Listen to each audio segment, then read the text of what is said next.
बिस्मिल्लाहिर्रहमानिर्रहीम। अस्सलाम वालेकुम dear viewers, hope you are fine. आज मैं लेके आई हूँ आपके लिए बहुत ही मज़ेदार, अंदर से नरम और ऊपर से क्रिस्पी बीफ शामी कबाब की रेसिपी। बहुत आसानी से हम इसको घर में तैयार करेंगे और बहुत ही ज़बरदस्त से ये बनते हैं। तमाम टिप्स एंड ट्रिक्स आपके साथ मैं शेयर करूँगी। आपने रेसिपी को मुकम्मल फ़ॉलो करना है बगैर टाइम वेस्ट किए। आइए जी हम रेसिपी को शुरू करते हैं। सबसे पहले इसके लिए यहाँ मैंने लिया है 1 किलो बीफ। यहाँ पर बीफ की बोटी ली है और कीमा नहीं लिया मैंने। ये सारी गोल बोटी नहीं है, इसमें हड्डी वाला गोश्त भी शामिल है। इससे बहुत अच्छा फ्लेवर आता है।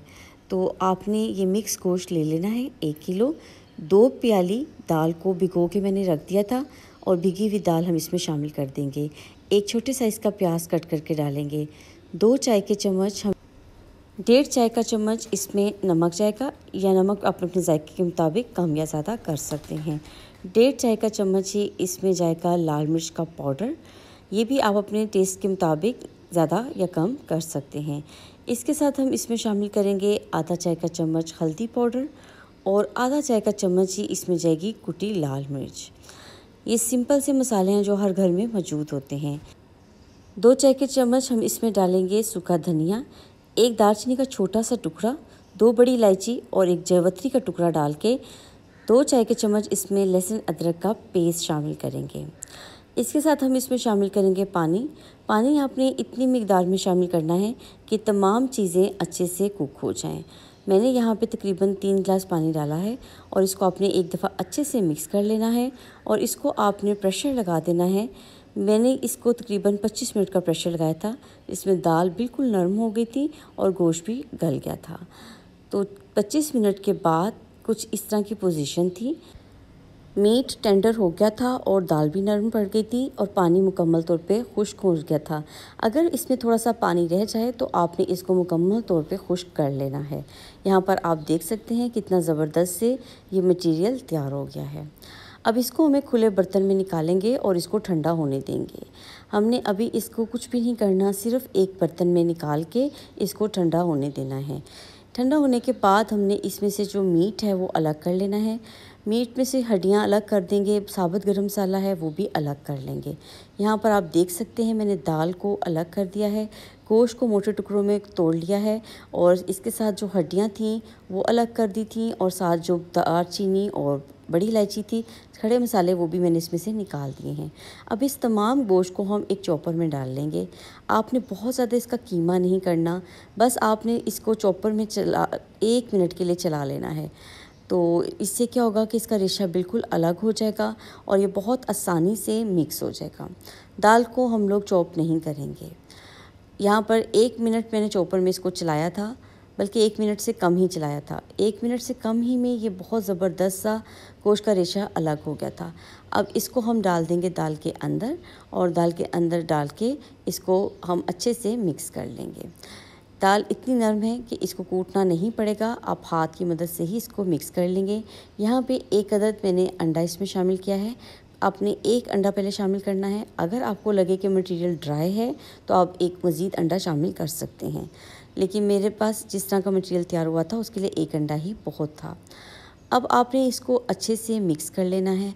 आप चाहें तो गोश्त को कूट भी सकते हैं, ये आपकी चॉइस पर है। इसको अच्छे से मिक्स करने के बाद आपने इसके कबाब बना लेने हैं। जिस साइज़ की टिक्की आप पसंद करते हैं आप उस तरह की इसकी टिक्कियाँ बना लें।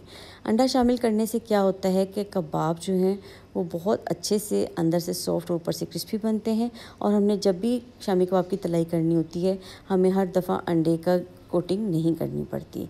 तो अभी मैं आपके सामने इसकी फ्राई करके आपको दिखाऊंगी ये कितनी ज़बरदस्त सी लुक आ जाती है। तो यहाँ पर आपने मुनासिब साइज़ का पोर्शन ले लेना है और उसके बाद उसके आपने एक टिक्की की शेप दे देनी है। बहुत आसानी से इसकी टिक्की की शेप आ जाएगी। अगर मटेरियल आपको हार्ड लगेगा तो आपने इसमें 2 अंडे डाल लेने हैं। बस झटपट से हम ये तैयार कर लेंगे, बहुत आसानी से मिनटों में ही तैयार हो जाती हैं, शेप ले लेती हैं। अब हम एक पैन को थोड़ा सा ऑयल डाल के अच्छे से ग्रीस कर लेंगे। आप देख सकते हैं मैंने कोई बहुत ज़्यादा ऑयल नहीं डाला। अगर आपके पास ग्रिल पैन नहीं तो आप सिंपल पैन में या फिर तवे के ऊपर भी इनको फ्राई कर सकते हैं। सब में एक जैसा ही रिज़ल्ट आता है। बस आपने इसमें टिक्कियाँ रखनी हैं और आपने इसको फ्राई कर लेना है।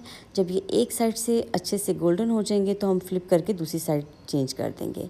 बाकी कबाब को मैं सेव कर रही हूँ। पहले मैंने एक प्लेट में क्लिंग लगाया है और उसके ऊपर टिक्कियों की एक लेयर लगा दी है।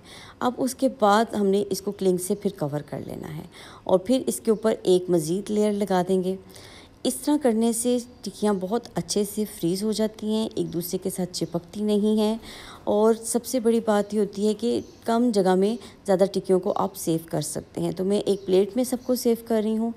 इतने मटेरियल में मेरे पास तकरीबन 35 शामी कबाब तैयार हुए थे।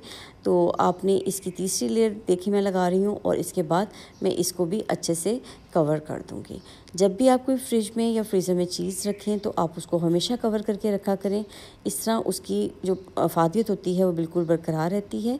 अगर आप बग़ैर कवर करके रखते हैं तो फ्रिज की और फ्रीज़र की एक्स्ट्रा गैसेस जो होती हैं वो चीज़ों को हार्म करती हैं और इस आपकी हेल्थ को भी हार्म कर देती हैं।